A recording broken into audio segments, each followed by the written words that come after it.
The restaurant was far nicer than anything Aisha had ever stepped into on purpose. Crystal lights shimmered softly above polished wooden floors, and the low music felt expensive, like it belonged to people who didn't worry about rent or overdue bills. She paused just inside the door, smoothing the simple blue dress she had borrowed from her cousin, silently scolding herself for agreeing to this blind date in the first place. Her phone buzzed in her hand. "I'm here," the message read. Table near the window. Aisha looked around nervously. Every table near the window looked the same. White tablecloths, small candles, confident men in suits, women who looked like they belonged there. Her heart thumped. She spotted a man sitting alone near the window, scrolling on his phone. He wore a plain black shirt, no tie, no flashy watch. He looked normal, safe. She took a breath and walked over. "Hi," she said softly. "I'm Aisha." The man looked up, surprised. For a second, confusion crossed his face, but then he smiled. Not a polite smile. A real one, warm and slightly crooked. "Oh, hi," he said, standing up. "I'm Adam." They stared at each other for a beat too long, both uncertain, both awkward. "I think this is the table," Aisha added quickly, gesturing to the chair opposite him. Adam hesitated, glancing around as if searching for someone else, then nodded.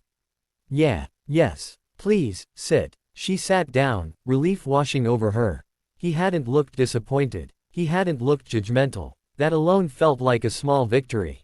What Aisha didn't know was that Adam Khan was not waiting for a blind date at all. He was waiting for his financial advisor. Adam was a self-made millionaire, owner of a fast-growing tech logistics company that had quietly exploded in value over the past 3 years.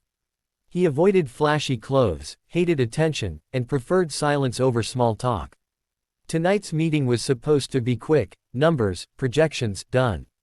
But when Aisha sat down and said his name like it mattered, something in him shifted. He told himself he could spare 10 minutes. Those 10 minutes turned into 2 hours. They talked about small things at first, food, work, how awkward blind dates could be. Aisha laughed easily, covering her nerves with humor. She told him she worked at a small tailoring shop and took care of her younger brother after their parents passed away. She spoke without shame, without exaggeration, as if her life was simply something to be shared, not hidden. Adam listened more than he spoke. He found himself telling her things he rarely told anyone, that he grew up poor, that he hated how money changed people, that he missed being invisible. He didn't mention the companies, the properties, the bank balance that could buy the entire restaurant twice over. For the first time in years, no one at the table wanted anything from him. When the waiter came with the bill, Aisha's stomach tightened. She reached for her purse instinctively, already calculating whether she could afford half without skipping groceries tomorrow. Adam noticed. "I've got it," he said gently. She hesitated. "We can split it." "I don't want." "It's okay," he smiled. "Really?" Something in his tone made her nod. As they stood to leave, her phone buzzed again. She glanced at the screen and froze. "I'm so sorry," she said, face flushing.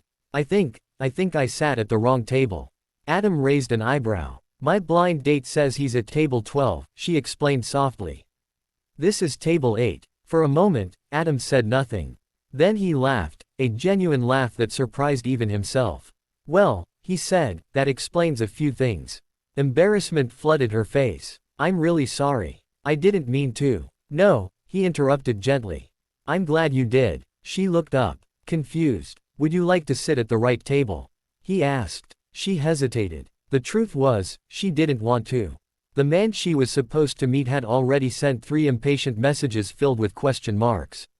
"I think I'll just go home," she said quietly. Adam surprised himself by saying, "Can I walk you?"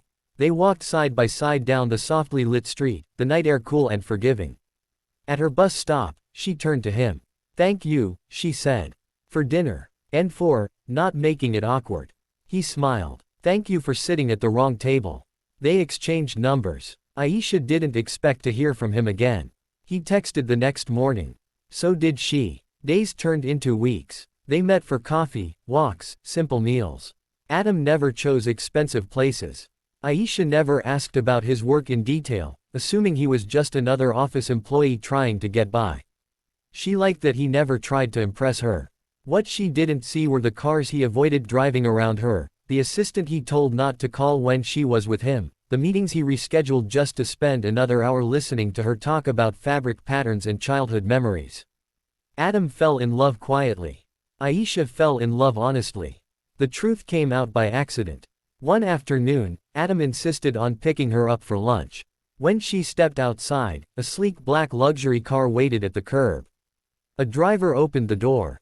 She stopped cold. "Is this yours?" she asked. Adam exhaled. "I should have told you." At lunch, he told her everything. About the company, the money, the life he lived when she wasn't around. Aisha listened in silence. When he finished, she stood up. "I need some air," she said. Adam's chest tightened. He followed her outside. "I'm still the same person," he said quickly. "Nothing about me has changed." She turned to him, eyes shining with unshed tears. "Everything has changed." He waited for anger, for accusations. Instead, she whispered, "I don't know where I fit in your world." "You fit with me," he said without hesitation. She shook her head. "You don't understand. People like you don't marry people like me. People like me." His voice softened. "You mean people who have money?" She nodded. "Money changes expectations, families, futures." Adam took her hands. "I don't care about any of that. But your world does," she replied gently. For the first time, Adam realized love wasn't just about feeling, it was about fear, too. Days passed without messages. Adam didn't push. He waited. Aisha struggled. Her heart wanted him. Her mind warned her of a future filled with judgment, whispers, and never feeling enough. Then her brother got sick. The hospital bills piled up fast. One evening, Adam showed up at her door. "I heard," he said softly. "Let me help." She shook her head immediately. "I can't take your money." "I'm not offering money," he replied. "I'm offering myself." He stayed. He drove her to the hospital. He sat in uncomfortable chairs all night. He spoke gently to doctors. He never once mentioned cost. That was when Aisha understood. He wasn't trying to save her. He was standing with her. Weeks later, when her brother recovered, she found Adam waiting outside the hospital with 2 cups of tea. "I don't need your world," she said quietly. "I just need you to protect ours." He smiled, eyes wet. "That's all I've ever wanted." They married simply. No headlines. No grand displays. Just 2 people who found each other by mistake, and chose each other on purpose. And sometimes, when they tell their story, Adam laughs and says, "The best decision of my life started at the wrong table." Aisha smiles and adds, "Or maybe it was the right one all along."